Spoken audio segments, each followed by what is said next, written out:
তার বাড়িতে গিয়ে যদি একদিনের জন্য যদি তার খোঁজ খবর রাখতাম, আজকে কিয়ামতের ময়দানে আমি আল্লাহকে করার মতো সওয়াব পেয়ে যেতাম।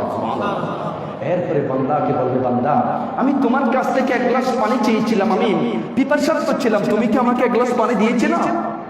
বান্দা আশ্চর্য হয়ে যাবে, তাজ্জুব হয়ে যাবে, আজীব হয়ে যাবে, এক্সপ্লেন করবে বান্দা, রব আপনাকে আমি কিভাবে সেই পানি খাওয়াতে পারি, আপনি তো রব্বুল আলামিন।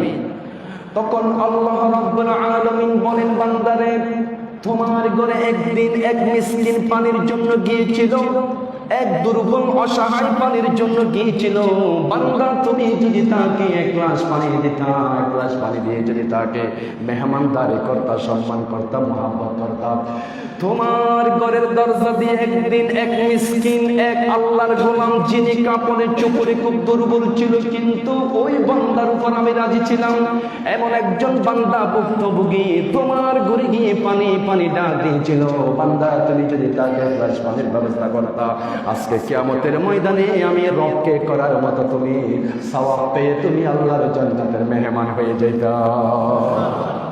গতকাল এক তাফসীর মাহফিলে আমি প্রোগ্রাম করতে গিয়ে আমার কণ্ঠ একটু দুর্বল হয়ে গেছে। তাদের মাইকটা ভালো ছিল কি জানি আমার কণ্ঠের একটু আঘাত করছে। দোয়া চাচ্ছি আপনাদের কাছ থেকে। সম্মানিত হাজরিন, মহান রব সেই কিয়ামতের ময়দানে বলেন তো খুশি হবেন, রাজি হবেন, জান্নাত দান করবেন। মানুষকে খাওয়ালে দিলে এই এক্ষেত্রে আল্লাহ কি রাজি নাকি নারাজ? বলেন, মানুষকে দিলে কে রাজি হয়? মানুষকে খাওয়াইলে কে রাজি হয়?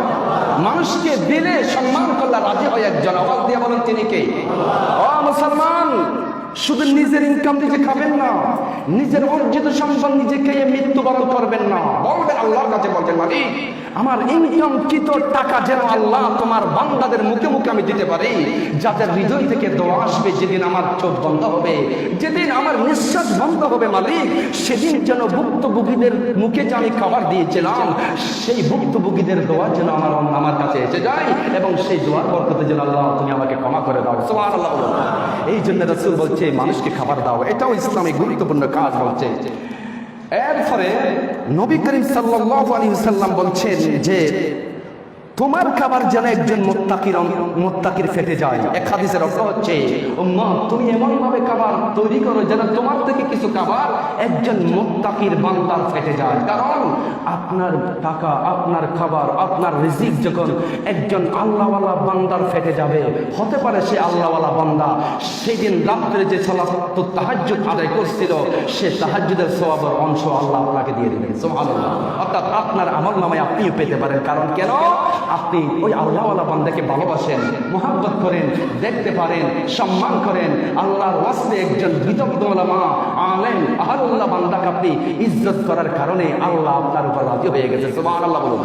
আসুন এবার আল্লাহর রাসূলের একজন সাহাবী আব্দুল্লাহ ইবনে মাসউদ রাদিয়াল্লাহু তাআলা আনহু, প্রখ্যাত রাবী, প্রখ্যাত সাহাবী, তিনি জিজ্ঞেস করলেন, হুজুর আমি আপনাকে একটা প্রশ্ন করতে চাই। রাসূল বলছেন, বলো, প্রশ্ন বলো, কি জানতে চাও বলো।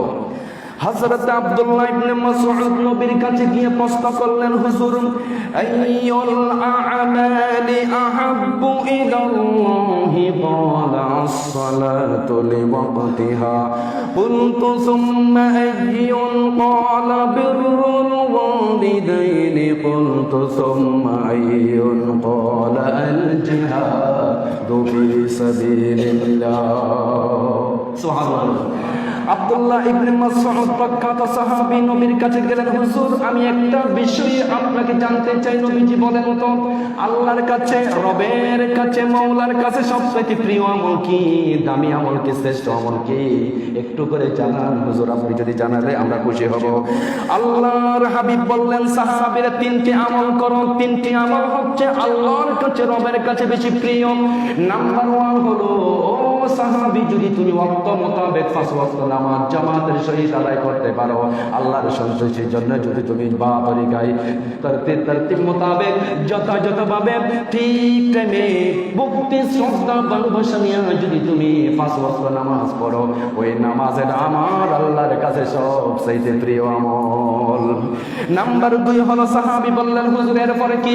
নবীজি বললেন মা বাবার সেবা করা, পিতামাতার প্রতি শ্রদ্ধা করা, পিতামাতার প্রতি যথাযথ মূল্য দেওয়া, পিতামাতার প্রতি খেদমতে নিজেকে আঞ্জাম দিতে পারা, অর্থাৎ মা বাবার খেদমত এমন ভাবে করতে পারা মা বাবার খেদমতের ভিতরে আমার আল্লাহ রাজি হয়ে যায়। সুবহানাল্লাহ বলেন।